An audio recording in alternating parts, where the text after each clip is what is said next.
Hey guys, it's me, Jen, And I'm Liam, and welcome to Unlimited Time Magic. where the magic is you. Enjoy the episode, and we'll see you on Main Street. Bye! A fantastic dream. Oh, I have not seen Fantasmic yet. I mean, You obviously. haven't. You haven't. Have you? But you saw it at Disneyland, didn't you? Mm-mm. Disneyland was it. Well, we're going to get into it. Hi, We're everybody. gonna get into good morning. Good morning. Morning. It's one of my favorite. My list of, we talked about that in the break room yesterday. I said, Liam, what's your favorite movies? And I said, Singing in the Rain, White Christmas, The Grinch, Cat in the Hat, Psycho, and what was my sixth one? Oh, Series of Unfortunate Events. Singing in the Rain, 9 years old. Mm. Miss Maricopa County pageant. Oh, brother, take me there. Take me there, brother. So, first of all, First I of was all, coached by Cammie Lee Beckworth. Cammie Lee Beckworth had been Miss Conroe 2 years in a row and then made herself available because we were family friends. My mom and her mom were friends. And I don't remember how it all happened, but they got together and they decided that they were going to do some coaching with me. And so I went over to their house, really cool, kind of English tutor house. They had like I don't know, what do you call this? Like a big old suit of armor in the corner. It was really, really cool. Anyway, they had a whole setup. They had a studio. They had huge mirrors everywhere. And I did Singing in the Rain. And my mama made me a gold lame raincoat. So I sang Singing in the Rain straight. And then I took off the raincoat. And underneath the raincoat, I had on a sequin leotard and my character shoes and some fishnets. And I did a full soft shoe number to the instrumental part of Singing in the Rain. I was so friggin' good. And do you know what happened? you won. I lost Miss Montgomery County to a girl that did a poem about a frog. And she sucked. And I remember I was 9 years old and I was like, girl, you suck. What a great way to start episode 23, my friends. What a magical way. My friends, welcome to episode 23 of Unlimited Time. We're going to start today with Jennifer having what appears to be a psychotic break. She has gone into an accent I have found. And my sources are telling me she's from the Commonwealth of Pennsylvania. So she's not from Georgia. So I don't know where the accent is coming from. No, Conroe, Texas accent is a whole mood. That's not even Texas, Conroe. Right? So Conroe is right next to Cut and Shoot. Have you ever been to Cut and Shoot? Right next to I Kissed My Daughter. Are you done? Are you done? Jen is turning into Jennifer. She's got her hair did, and she's ready for the pageant. I'm a pretty girl, mama. Starts crying. I haven't thought about Cammie Lee Beckworth in a minute. So it took you back. It took you back. My friends, welcome to an incredible week, where this week we were talking all about music. And I'm really excited because, as you all know, we're music nerds here at Unlimited Time Magic. We're us? Current choir nerds, jazz singer. Don't make me sing. Don't make me sing. But I associate so many amazing memories to the soundtrack of not only Disney films, but actually more importantly, music in the park. Genuinely, like nothing slaps harder than an Interventions music loop from Epcot, old like Millennium celebration style. Like it takes me back to like those weird umbrella looking things above the pin trading post, the mat, like the sparkly floor that changed color. And as we're gearing up for the 2027 release of Moana Way of Water or whatever it's called. 2027. And I'm sorry, y'all, but they tore down those buildings and they're redoing the buildings, right? They're coming back up. They look like the old buildings. Like some of those buildings look exactly like, of course, Moana, like you're gonna have to tear some buildings down to make way for it. No, they are doing they're doing the scene from Beaches where Bette Midler tells Barbara Hershey, you just spent 6 hours dyeing your hair the exact same color. Christmas time is here. What's your favorite Christmas song? K-Star Everybody's waiting on the man with the bag. Ooh, I have a dark memory with that song, but it Uh-oh. does. Uh-oh. Uh-oh, traumatic memory coming up in No, not 5, traumatic. 4. So I can tell you guys very shortly. I'm gonna do some ASMR. Yeah. It was 2 years ago, and I got called back for Grinchmas over at Universal Studios Orlando. Right. And I got 2 callbacks. One callback for the narrator, "You're a mean one, Mr. Grinch," that Right. whole track. The other one was what I can only explain as a soy gay who singing back up with Martha McHuvier to "Man with the Bag." Okay. Yeah. I don't know that song very well. I'm going to be honest. Well, it's also ridiculously complicated. Right. Old Mr. Kringle is still gonna jingle. Da, da, da, da, da, da, da, da, da, And the best part is okay. that he sings a jazz harmony above her. Oh, shut up. So I walk into the callback and I listen, there's plenty of footage online. So I'm like kind of listening and I'm like, cool. I have a roundabout map in my head of where I know he's above her on the staff. Like I know what happens, right? You can picture it. Right. Yeah. And Universal Orlando gives you no materials beforehand.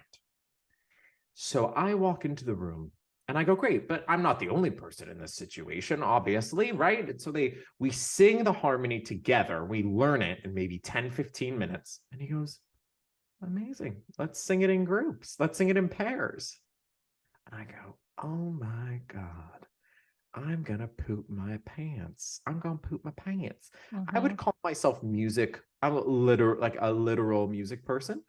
And however, in that moment, I turned into what I would only explain as a 7-year-old Cassandra A. Stevens singing "Oh Holy Night" in a Christmas service. She doesn't know the words.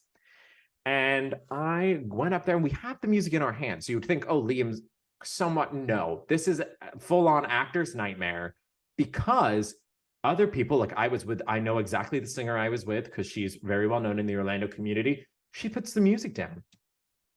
And I go, what? And then more people put the music down. I'm like, I'm the only one who doesn't know it. Turns out everyone has gotten callbacks before except me. And everyone knows it. Callbacks are the land where you get screwed. That is just the worst. So I made something up, hope it was in a relative right key. Probably wasn't. And obviously I didn't book the job. And I did really well at the narrator stuff because the narrator, you listen to but singing, Mr. Cringe, like it's fine. But there were people next to me that looked 800 years of age singing the narrator. And I said, okay, obviously they're going to get it because they've done it. But like, that's what I mean. But in Orlando, people are like, there's such great opportunities for theater people. And there are, and there's a blessing to it being so small, but it's also a curse because everyone is so ready to take another person's contract because they've been waiting to do it. You know what I'm saying? So that's my horror story to that song. And by the way, this show's all about magic. Yeah. No, the thing is though, tying it back to music, right? Singing in particular is so vulnerable.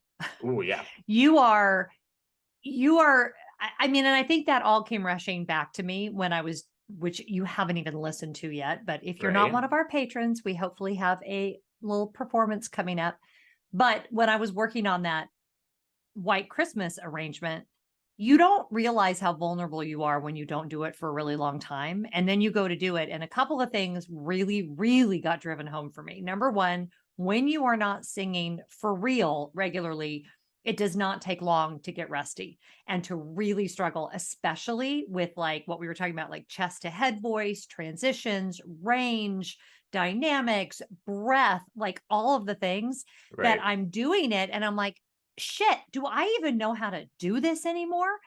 And I think the average person thinks of someone who plays the viola as a musician, right? Right. And then they think of a singer as a singer and not as a musician. And it is such a disservice to singers because the level of technique when that is your job that is required to A, not sound like crap, and B, not injure your voice so that you can do a 3-hour concert, right? And still be able, like, I almost could not talk after I was done working on that song. And I Right. was like, because I don't know how to do this anymore. So just the next time you're listening to a really beautiful vocalist, maybe it's at your local church service, maybe it's at Epcot, Candlelight Processional, perhaps. Absolutely. Just stop for a minute and think that about the amount of you could have 100 people that have all the same vocal ability, Right. but only one of that 100 is going to put in the time and the effort to do the work. And I know you as a vocal coach, like this is what you sing all day long, right? People show Right. up with, you can have all the talent in the world. If you don't work your instrument, you're going to suck. So Right. that's why he told me, I posted it to him. First of all, also, let's talk about me for one more second, Oh, about how absolutely. I'd never done GarageBand before. And Yeah, so that's I'm true. trying to work all that out. I'm still not sure I sent you the right file. So it's just a lot going on at the same time. It was just a No, humbling. it's what I mean. We learned that specifically in the pandemic that we have to be our own lighting crew. We have to be our own sound crew. We always have to be the bunk and Oh, and you have to and look amazing, by the way, because yeah, if you're down in the orchestra pit, as long as you put, and I'm not dismissing the talents of the people in the orchestra in the pit. pit, right? Hear me. That is amazing. But as long as you put on your black dress or your tux, Or you're whatever. done. Performers, it's a whole nother thing. Your whole body is being examined. Right. Your shoe choice is being examined. Your posture is being examined. Like it's so hard, y'all. I can't even tell you. And there were days like I was definitely in my feelings like 2 or 3 days ago, just about things in general. Like, you know what I mean? Like I had one of those days where I was just sitting in my shit, and I got myself out of it as we got into the like lunchtime area. But like it's for anybody, whether you're a musician or artist or not, but it's like I'm 25, right? Turning 26. And like, we always have that syndrome of like, oh, I need to be doing more, or I need to be doing this, or I need to be doing that. And I said, actually, like, and that's when I think I calmed down during lunch. I was like, I think I'm perfectly fine. You have already accomplished so much. And I think not only are you doing fine, but there's something to be said for just taking a minute and establishing where you are. And I heard something so great today. Oh my gosh. So it was a YouTube video meant for YouTube creators. And he was saying, I hear creators all the time talk about their dream job as a creator. And in your case, as an actor, right? Like what that would look like. He said, what I don't hear people talk about is their dream day. Talk about your dream life. Let's talk about your dream day. Like sit down and just think about, what time am I waking up? How many hours am I working? What does my leisure time look like? What does my work day look like? Where am I geographically? He said, because so much of the time we just hustle, hustle, hustle, and we end up at a goal that wasn't even anything that we wanted. And we could talk about my Disneyland chaos at the end, if that's okay with you, because I do have some words from my trip to Disneyland that are very exciting. You will not want to miss. She went to Disneyland, by the way. Yes, make sure you stick around till the end of the episode, because I will, by the way, you will only hear what I'm going to share here because I'm not doing vlogs from this trip. So you have to stay tuned. But what separates, and Universal started doing it, of course, after Disney did it, but the layering in piece of the music to me is that's the whole thing. That is the whole difference. Like all the details in design are great. Things like the smells, the cast members, the customer service, but the impeccable layering in of the music and the way that it is so like when you're on Main Street in Disneyland, which is so small geographically, you never hear music from another land when you're standing in one land. How is that even possible? Right. Just the pure technology part of it. It's crazy. And you could and I've done it because you can walk like on the bridge between Main Street and Adventureland. Yeah. And you can actually mark the moment when the music shifts, but you never, now this is just some kind of voodoo. I don't know what they sold to a sea witch or what happened to make this happen, but there's never a moment when it's like fades or like there's a transition where you can still hear it. All of a sudden you're hearing Main Street music and then boom, you're hearing Adventureland drums. How? And that's why I'm kind of sad Harmonious is leaving, because for the America Pavilion to be represented by the Clark Sisters, which is a famous gospel group, that Princess and the Frog arrangement, brother, oh, the Clark Sisters did a concert for Epcot in the 1990s. I want another one because I'd be there. And they should do the Princess and the Frog medley live. I would lose it. I would lose they should do the mind. So here's what they should do. The redo of the ride. hire the Clark sisters and they just stand inside the ride and they sing live for 3 sets a day. 3 sets. That's all I'm asking And for. it's only, the ride is only open when they can be there. Like that's the wait is 3 hours and 10 minutes for the next ride. I would gladly do it. And I mean, what a great example. I would do that too. Princess and the Frog. I mean, I don't ride Splash Mountain. I just don't. I don't care. However, now that it is becoming Princess and the Frog, hands down, I will ride it a lot more frequently. Because of is it Randy Newman? I think Randy Newman did the score to that. He had no right to pop off like that. Randy Newman. Yeah, let's make sure. But I am pretty dang sure that Randy Newman wrote the score to that movie.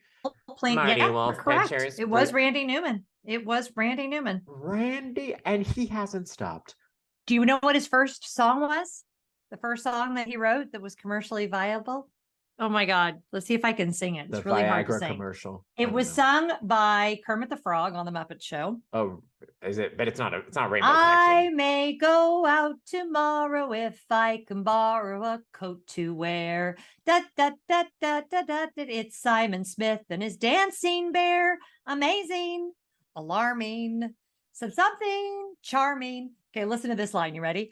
Oh, who would think a boy and bear would be well accepted everywhere? It's Simon Smith and his amazing dancing bear. And then the little part, the little, what do you call that? Like the bridge part? Interlude.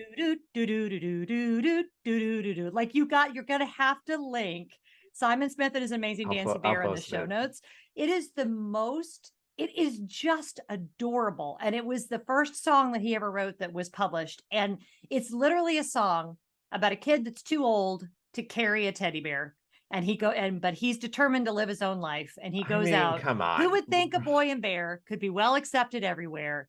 It's Simon Smith and his amazing dancing bear. And I'm getting choked up because it's just like so cool. So pure. So you can tell that it was coming from this place of like, he was that little kid that nobody really got him. He was like up in his imagination and nobody really understood him. And hear me, Randy Newman is not a saint by any stretch of the imagination. All accounts are the guy's kind of a jerk.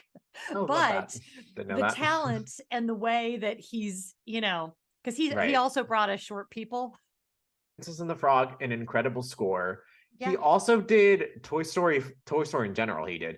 But specifically, I mean, when he was like 107 years old, did what's the song in Toy Story 4? The Slapper. No, okay. So this is a Disney adjacent artist. Okay, but I'll take that. Paul Williams, who wrote all of a Disney or a Muppet Christmas Carol. Okay, yeah. And he also wrote Rainbow Connection. Oh, he's the one who wrote Rainbow Connection. Yeah, okay. Yeah, and he is like another like incredible singer-songwriter, but he was not really. He had an acting career in the 70s, but his legacy, right, is really all of the music that he wrote. It's crazy. It's crazy. Right. I don't know. I'm such a fangirl for great music. Like, I think that's the best way to describe it. Like and this was another thing when I was recording our song, I am not a great singer. I am a decent singer. And when I'm on my game and I've been trained well, I can definitely hold my own as, what like the role of the best friend in whatever musical it is. That was always the role that I got, right? I could never hold the lead for 2 reasons. Number one, I'm not good enough. Number two, I would not be disciplined enough and I would trash my voice. And I knew it, right? So like I was always cast in that secondary role, whatever. But I think that's why I'm such a fangirl for it, because it's like I know how rare that is, whether that be writing music, performing music, composing music, arranging music. That's a whole nother thing that like math and science combined. My brain could never. And it's funny because over the last like 2 years, I've realized what Jen was talking about earlier of the difference between a singer and a musician. There shouldn't be, but the reality is we are artists, we are storytellers, but how do we get that mathematics out of the brain, which I always need to work on. My little learning disability. And for a long time, I was like, because I didn't pick things up super fast. I still don't really.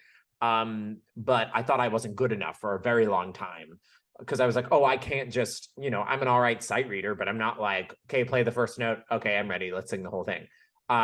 I'm all right, but I'm definitely not incredible. And so that part of us, that vulnerability of being like, all right, that science math part of my brain needs to work faster or it needs to become stronger, is kind of what I'm going through right now. So it's like arranging music is It's a whole it's a arranging gift. the good I mean, it's the same thing with like Derek Johnson over at Voices of Liberty, like a mathematic brain who understood artistry. Like what like that's in my mind, that is like invention, like Yep. how you build music chords in an a cappella way to then turn into storytelling. Like that's bonkers. Okay, I got to tell you guys this. So some wonderful listener who's probably listening right now. We love you, Roxanne. Left us the most glowing review. Like talk about being humbling. But she compared us to the Smothers Brothers, amongst some other amazing comedy duos, of which Liam had heard of the others. It's true, I've heard of the others, but maybe yes, but the Smother I was Brothers like, was not you it. don't even know who the Smothers Brothers are, do you? And he was like, not a clue. So the Smothers Brothers, for those of you that have no idea, and this is even a stretch for me because this was the 1960s and I wasn't born until 1970.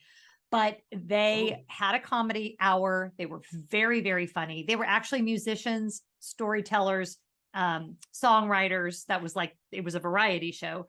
And they started speaking out very boldly against the war in Vietnam. And they were cut. All the sponsors left. And they were one of the first examples of entertainers being silenced because of political speaking out politically. And, Laugh-In got in trouble for it too. Like it was this, a lot of tension during that time. But anyway, it made me laugh. So Liam has decided we are the Smothers Brothers for today.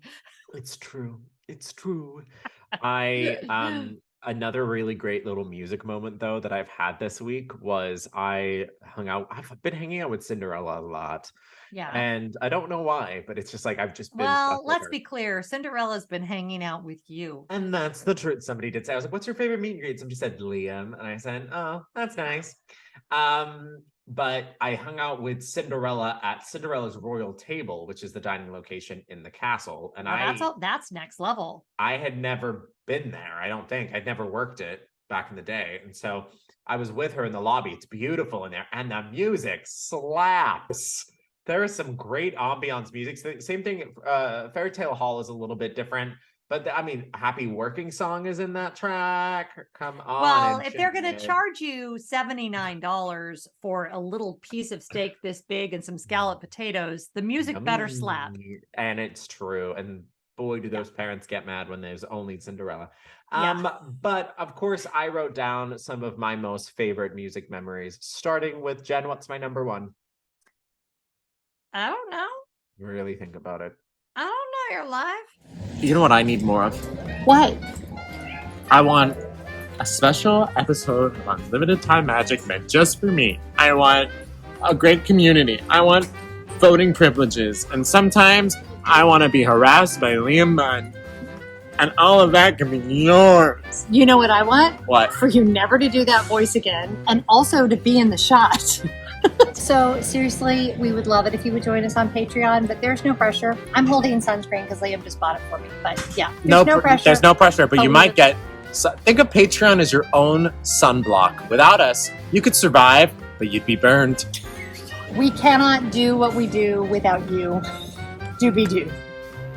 You can find our Patreon by searching in the search engine at patreon.com or in our link tree found in our Instagram. For as little as $5 a month, you get one bonus episode every single month, behind-the-scenes footage, helpful tricks and hints to your favorite parks, and one really great community. Links can be found in the link tree. What? Think about me as a child. Oh, fantastic. Okay, that's number 2, so I'll take that. Nice. Also, wait. Me at Disneyland, I need to talk about Disneyland music. Their Fantasmic is voiced by the one and only Heather frickin' Headley, who is... she's in my top 5 storytellers of all time. She had a famous TikTok, the company that produced it. That's weird.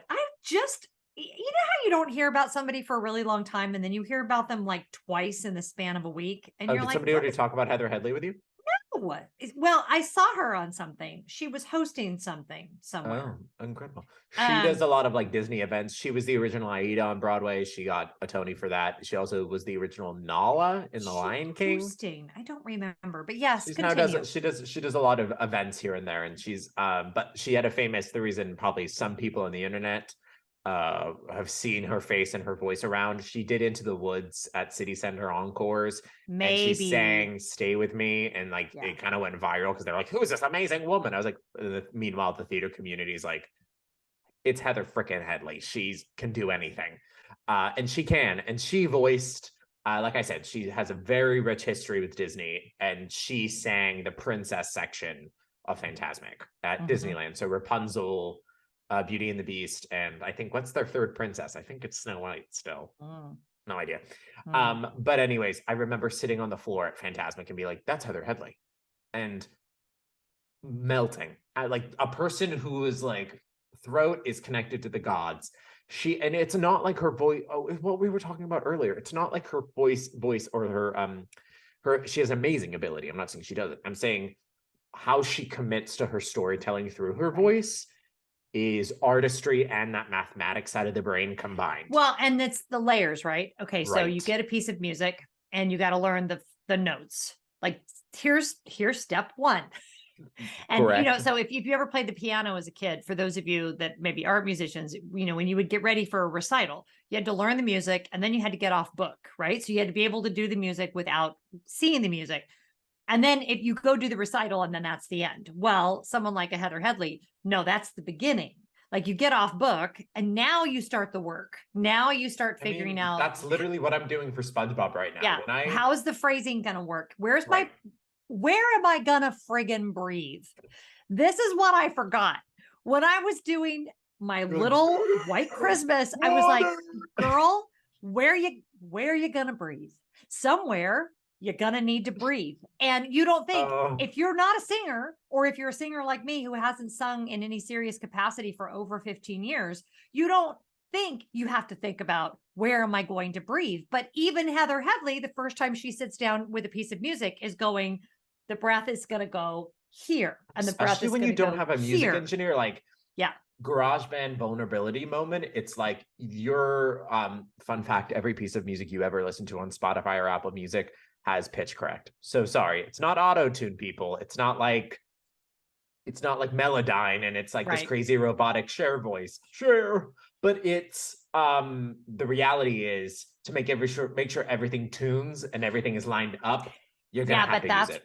Here's why that's bad though, because now when people go to see live theater, they go, that was off, or she sounded better in whatever.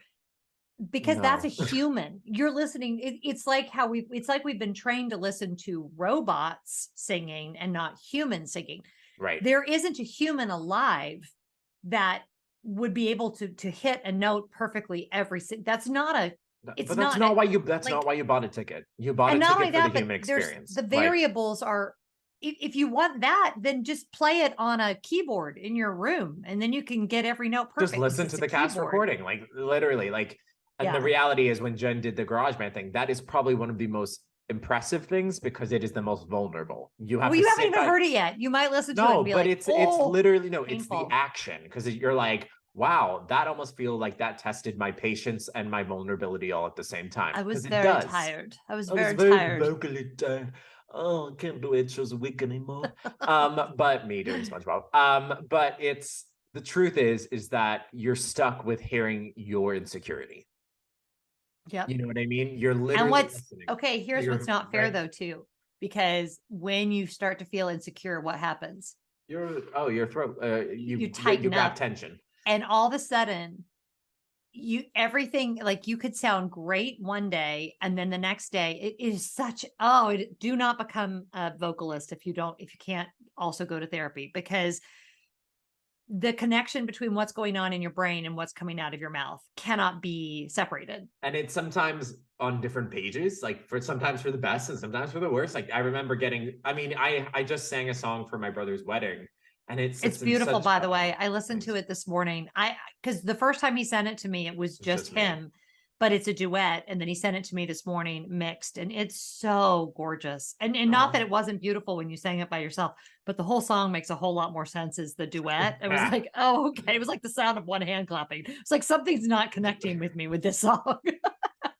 No, it's great. And me and my friend Lexi have been wanting to, I'll post it on Instagram at some point. It's beautiful. She's Oh, like, well, speaking you of know, C, she's awful. It's terrible. It's she's so got stiff awful. person syndrome. It's so awful. So she's like her she'll brain just never be shuts able down. to perform. Yeah, she'll never be able At to least perform in the again. same way that she did. It was like the whole thing too of like holding our celebrities to the standard. It's like when Adele canceled her Vegas shows the first time around, she just didn't want to. She said no because of a certain quality in the concert. She's like, things didn't deliver, but I've got to reschedule. And I was like, and I totally understood that, and I respected the decision. Right? Whatever. She's Adele. She can do whatever she wants. Mm-hmm. Canceling a day off, I thought was pretty crazy. But if you stick a piano on stage and just Adele, same thing with Celine. I don't really care. I don't listen to Celine for her choreography. Right. No. I listen to Celine to hear her perspective on songs. And guess what? Celine's going to be pitchy. Celine's going to be, and Adele does this all the time. She literally goes, yeah, I'm a bit pitchy. She's like, it's fine. Yeah. And storytellers are imperfect. Mm-hmm. And I know Jen probably feels very similar to me of like, I am in music for storytelling. We go into the Disney parks not to be like, I want everything to be perfect and I want everything to be dandy and shiny and new. Nope. I want weird interactions with cast members where I can make memories. Yep. I want the music. I want the creeps. I want the creaks of everything. So let me tell you. Get in, girl. A really cool musical story that ties in music from my childhood with recent Disney memories, which is the way that Disney has managed to generationally pull some pieces. It's incredible. I'm sitting on the Disney Wish and there's this song playing in the Marvel restaurant before they it was like an interlude and there's this song playing. And I'm like, you know how, so memory and music are very tied together for me. I will hear a song and it takes me right back to something that it's just ridiculous. I have a photographic memory anyway, but I also have with music, I never forget a piece of music that I hear. I may not be able to place where I know it from, but it feels something. And usually I can remember the moment that I was sitting and heard the music. So this song comes on called Miracles from Molecules. And it says that that's the song, Miracles from Molecules, and it's playing and it's in here, but I don't really know where it is. I was too cheap to get the internet package, but Charlie that I was sailing with got the internet package. She was like, Charlie. Thanks, Charlie. I was like, I really should have paid him for half the internet because all week I was like, I need your phone. I got to Google something. Can you Google this really quick, Charles? So I Googled Miracles from Molecules. It was written by the Sherman Brothers from the attraction Adventure Through Inner Space. That was where Star Tours is now. I rode it many times when I was a little kid. There was a big telescope. There's this incredible Defunct Land YouTube video about it, but it made you defunct. Yeah, it makes you look like you were shrinking and you went into a molecule and whatever. It was the basis for a lot of what happened in the Ant-Man movie.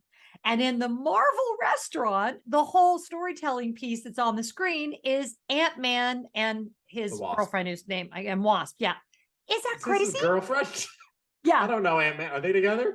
I think so. Aren't they together? Aren't they like married? I have no fucking clue. Okay, anyway, I don't know. All that to say. I'm a Marvel fan. Talk about. I don't know. Well, you couldn't have planned that bit any better if you tried. But I mean, talk about like layering in of.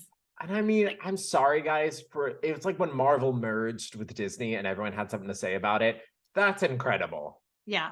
Like that story, that layering, and that spanned your life, quite literally. Speaking of not Marvel, but Marvel adjacent. Yeah. Have you seen Shazam? The app.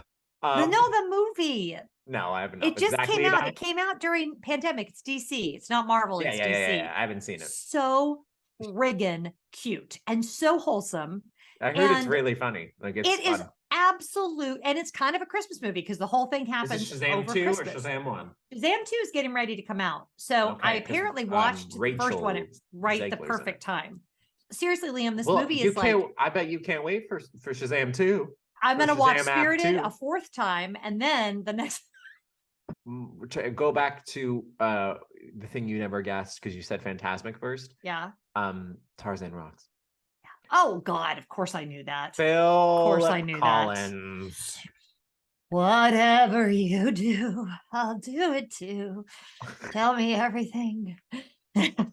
Reading the crowd.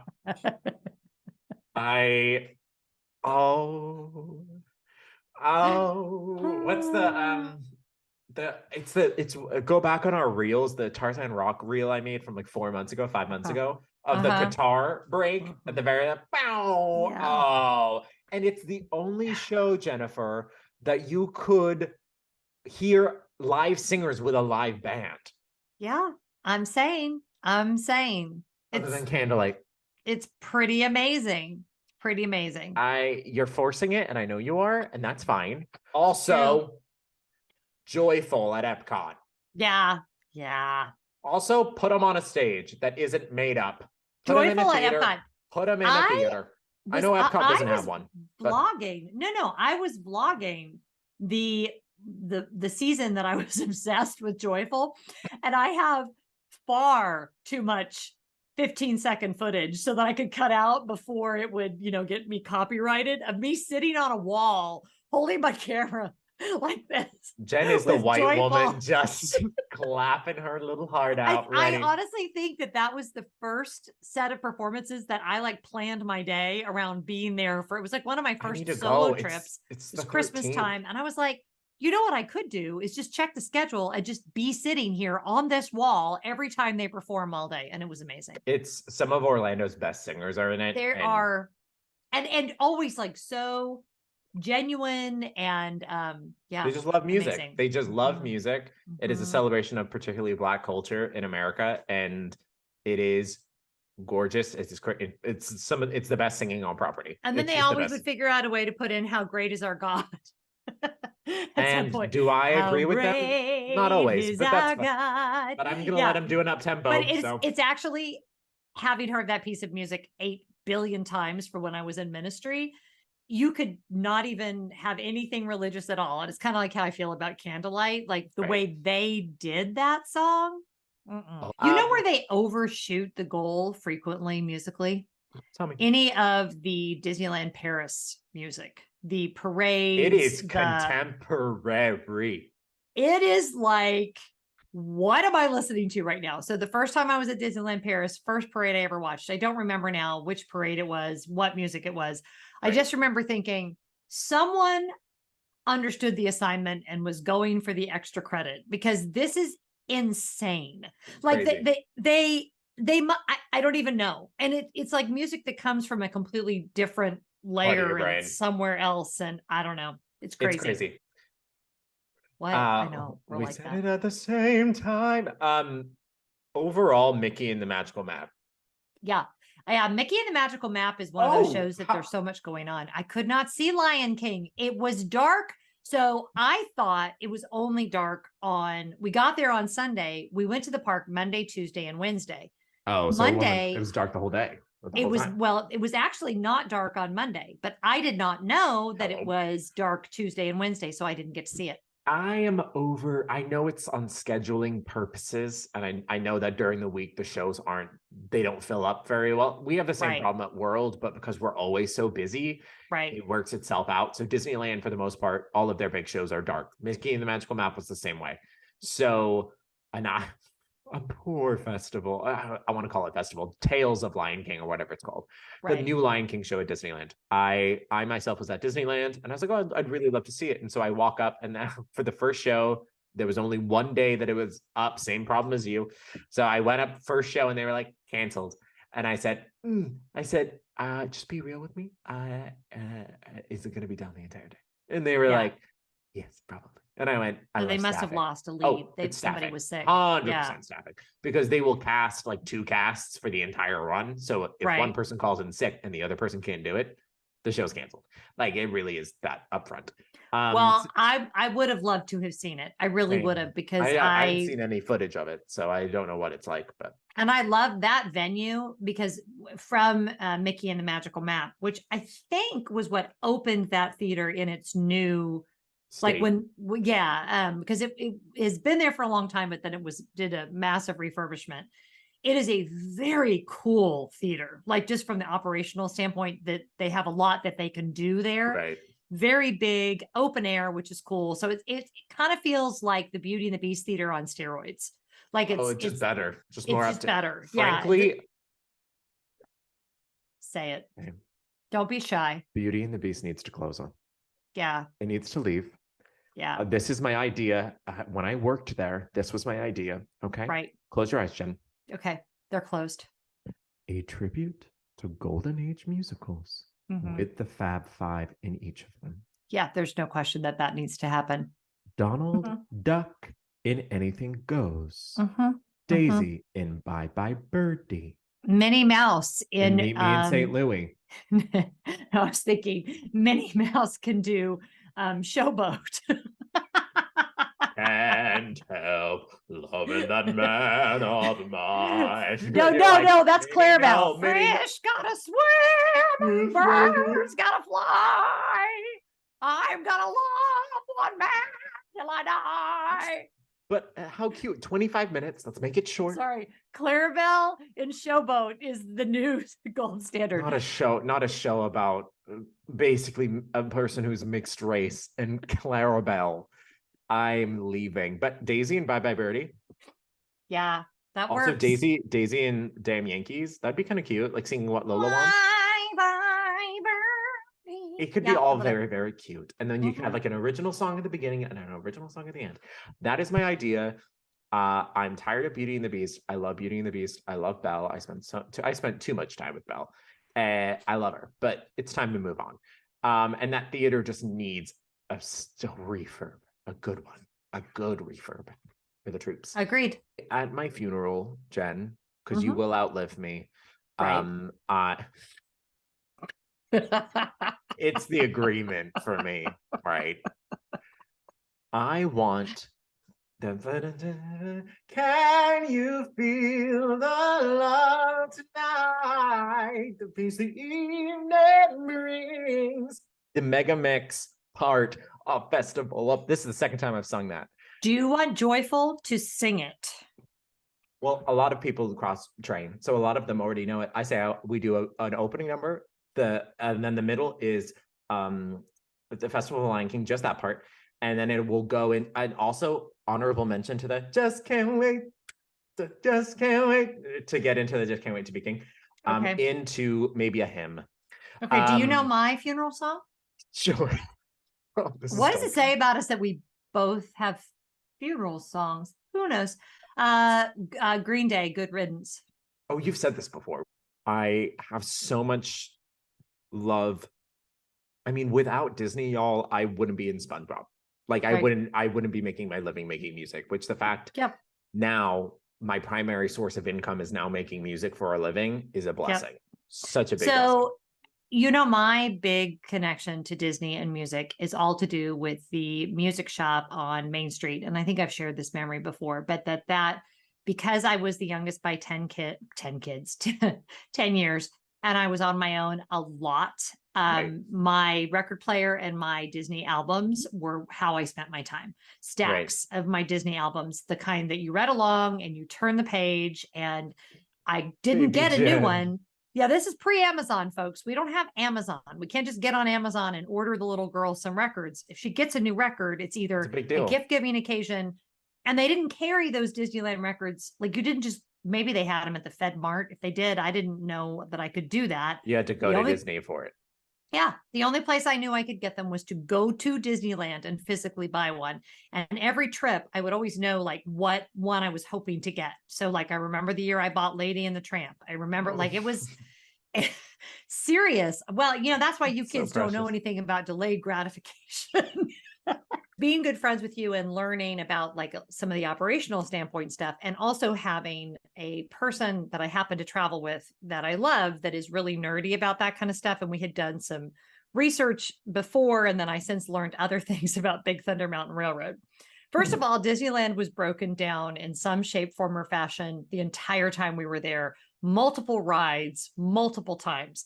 And we were kind of trying to do some detective work and figure out what the H was going on. Okay. So here's what we think. And I would actually be interested. So first of all, this is my favorite moment. I was telling Liam a little bit about this. So Space Mountain, two things happened on Space Mountain. The first thing was very upsetting to me. The couple in front of us, she was too big for the ride. So, and it wasn't so much, and here's the thing on Space Mountain, particularly in Disneyland, it wasn't so much that she was heavy, it's that she was very, very tall. So if your legs, if they can't get it to latch and click, then obviously you cannot ride on the ride. And her legs were just, it just wasn't going to work. But the way they took her off, which I don't know which part of this to say first, but they took them off like they had done something wrong. And it kind of freaked me out because they did it so fast. Like they pull up this little cart thing that goes next to it, out, get out. And they're like yelling at them. They get out. Like, I think they've done something criminal. I was like, did they try to, light up a joint? Like what the hell were they trying to do? Were they selling like drugs to an 8-year-old? What's happening? High Space Mountain. Anyway, so that was weird. So then we ride the ride, and then there's an e-stop, and we e-stopped right as we were almost to the thing. So we like got flown, like it was like violent. Ouchie. So we were e-stopped at the very last, what do you call that block? Hill. Like the last one that's available. So we'd been putting up with this chaos the entire time we were there. Multiple ride breakdowns, 2 different rides had broken down while we were in line. Another ride had broken down while we were on it, whatever. The girl comes to manually push us into the station. She's walking next to us. This is what she says: Space Mountain, all chaos, all day. That's what it is. Oh my God. So the people, as you were loading the rides, and this was across the board, this is me as a Disneyland cast member. Get your backpacks off before you get to the loading deck. Backpacks off, backpacks off, backpacks off. Get your backpacks off. Make sure you're ready to load the train, ready to load the train. And we're like, okay, this is very, very stressful. Crazy. So what we think is that, so particularly, well, I think Space Mountain and Big Thunder both operate this way, and Everest may operate this way as well. If you miss a timing, there's an automatic e-stop because there's so much space in between cars, and Big Thunder has the most amount of ride vehicles operating at any one time. They have 5 trains going at the same time. So you have X amount of seconds to load the train. If it doesn't happen, it does an automatic e-stop, which is very dramatic for that one little thing to go wrong. So add to that, they have very undertrained staff members right now. So people are not, they don't understand the urgency. They don't understand the timing. And so I think all of it was to do with undertrained cast members, that the timing kept being off, which, by the way, also matches up with the Space Mountain people acting crazy. Like, because it's kind of, when you get taken off a ride because you're too big, it's embarrassing. First of all, and this is the second time I've seen this happen on Space Mountain, it's really awful that happens there. Like, it happens after you've been loaded onto the ride, and then you go to the next thing where it's, make sure that you can push up your thing. Push up and whatever. That's when they realize the person can't fit. It's so embarrassing. It's like a whole, like, they need to have a vehicle that you can test in. I know at Disneyland Paris, they have that at almost all of the rides. It's like you sit in it first to make sure. Anything that has a height requirement at World has it. Yeah, it's just at least I think.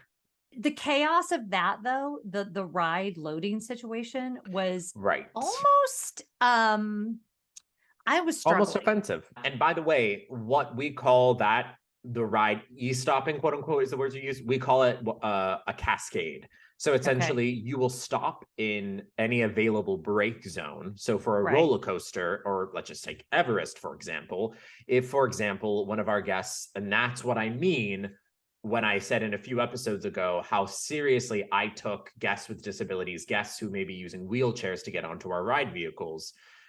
If they need an extra second, guess what? Me as dispatch, they are going to take their sweet ass time. I don't care. I'm going to say, how do I support you? Because the person, whether you may be too large for a seat, maybe this, maybe that, you are in control of the situation. I am giving you the power, because in that moment, what Jen is talking about is a lack of power. It almost is embarrassing. how somebody else is taking your power away from you, right? Or you're and that's what creates, that's a really good way to put it, because as someone who is very intuitive to people's moods and how they feel, right? Every time we went to board a coaster where timing was such a big deal, the teams I interacted with were under unbelievable stress, and you could feel it like coming off of their physical bodies, you know? But that's literally why I wanted to be a trainer at one point, was because it's same thing in theater. I can literally coach people off of the edge. The feeling that I had was, I do not want to pay the amount of money that I just paid to come into this park to be screamed at like that. Period. Like, I just You're don't. Like, that sucks. Yeah, it made things not fun. And I will tell you, I really should have talked to guest services about the way that the couple in front of us was handled, because it was humiliating for them. It was stressful for me. The urgency that they handled it made it seem like they had done something illegal, which just made me feel all kind of weird. Then later on, I was like remembering, I was like, no, it had nothing to do with that. It's that she was too big for the ride. You know, it's a lot of people under a lot of stress over something that should not be that stressful. Thankfully, I never had to deal with that. It was always, I helped again. I always treated it like they were in control. So a lot of the times, I would say about 4 or 5 guests my time at Everest came up to me and said, hi, I didn't get to go experience Flight of Passage due to my size. Is there any way I could, did you have a test vehicle? Because especially a big roller coaster like that, we will have a test vehicle. And so I would take them to the test vehicle, and if theirs was like, you know, and again, it's like reading the room, because a lot of people would come up to me being like, am I big enough, or am I too big? Like, what's and Flight of Passage is the same as Space Mountain is at Disneyland in this. It's not about being heavy necessarily. It's actually more to do with how tall you are. Scott actually at 6'4", Flight of Passage, we weren't sure. Like, he got in and they were a little, we don't know. And it's all to do with the length of his legs, literally. And especially like that in Tron. It'll be like, you know, and thankfully, one of our listeners did educate me on, there will be accessible seating for Tron light cycle. Oh, good. It still seems it's like switching from a Flight of Passage to an Everest. So you still need to click in. But it will hopefully be a little bit better. Okay, let me just be logical for a minute so that I don't feel like my head is going to explode. Jesus, take the wheel. If you're going to charge a premium, then there should be an expectation that we're not going to push ride capacity like crazy, right? Because we made the tickets a little bit more expensive. We introduced a reservation system to supposedly manage the crowds. We are going to pay our cast members a really good wage so that we don't have staffing issues. Wink, wink, nod, nod. Know what I mean, right? So therefore, you will have paid more money. But here's the things, we're going to use that money. So you gave me this bucket full of cash.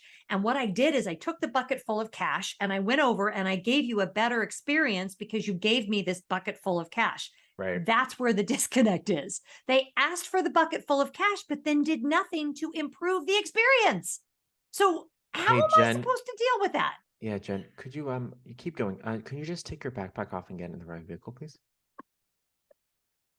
Hi, thank you so much. I mean, trust me, girl, we got in the same situations, and a lot of the time, my favorite, I'm kind of mean, I'm not gonna lie. But by the way, before you say this, I would never, ever, ever, ever, ever say what I just said to you to a cast member, because my heart, I'm a union girl, right? Like, my heart is with that poor cast member. I want to know who is making those decisions. That's who I'm mad at. Well, I mean, and I'm sorry, but a bulk of the time, it was like me reminding other cast members, do you realize what you sound like? Yeah. This doesn't matter. Like, it does not matter. Nothing matters, people. Like, do you know what I'm saying? But matters in the way, you know, and I don't say, I don't care. Like, oh, I don't care. It's like, I don't care. I don't care what the world may think of me. It's like, just take care of each other and take care of people. And that like random ass family that's really mean, guess what? I'm going to make them feel like not ass, but like, I'm going to be like, what you can't do is okay, you can't cater to the lowest common denominator. That's not how it works. That's not You gonna be don't good. shift your behavior to counteract with the worst person and then apply that worst family scenario to every other family, right? Right. So out of 80 families, you maybe have 2 that are nasty to you. You don't treat the other 78 families like garbage because the 2 families were nasty to you. I Right. get that that's human nature, but that's the kind of I blame management and I blame management training. I blame not giving people empathy, straight up empathy for Right. what people are doing in a Disney theme park and not viewing guests as just like they don't matter. And that's what I think I will be sad if and when you separate from the Walt Disney Company, because I feel like you bring that to the table and it's just missing. And it's missing because they don't give people hours, they don't pay what they should pay. They're not holding up their end of the bargain in many Right. cases. They're trying. There's been some improvement, but anyway, and it just all goes round and Well, round. and doesn't that it? was our soapbox, everybody. Remember that this episode was about music, and we hope you Yes, listen it to the was. music in your heart. Yay! Listen, thank you for the music. Yes. We really do hope you have. I hope you listen to some good music this holiday season. That's what I hope for you. You know, you Holiday were music or singing otherwise. "Thank You for the Music." You know what it sounded like, though? It Thank you sounded like for Taylor the the Latte music. Boy. Taylor the Latte Boy. Anyways, have a great holiday season, everybody. And we will see you. I think next week is our holiday episode, which we will be doing. I'm pulling up the date. We're doing a trivia night, and I want everybody to come. We'll be doing it live on Instagram on the 28th, the 29th. 29th. Yeah, he wanted to do it on the December. 23rd, and I was like, no, like people are too busy. We got to do it after. Christmas 29th. Which are we doing a Christmas episode, Jen? No. Great. So we'll be taking a Christmas week off, and then we'll be back the next week for a rousing rendition of our another episode. But please join us on Patreon at Unlimited Time Magic. Same thing on Instagram at Unlimited Time Magic. And It's true, please though. join us for a trivia night. So we won't be giving you an episode that week, but we will be giving. We will be giving an episode that week. It's the week before we won't. Christmas. And Because Christmas is Sunday, so we would be putting it up on Christmas Eve. We don't want to put up an episode on Christmas Eve. no, because we don't want to wake baby Jesus. Anyways, goodbye. Episode of Unlimited Time Magic is through. Please follow us on Instagram at Unlimited Time Magic. Support us on Patreon if you'd like to do that. Plenty of benefits. It's really, really great. And we're not on Main Street, but we will see you on Main Street. Look, it's out there. Nailed it.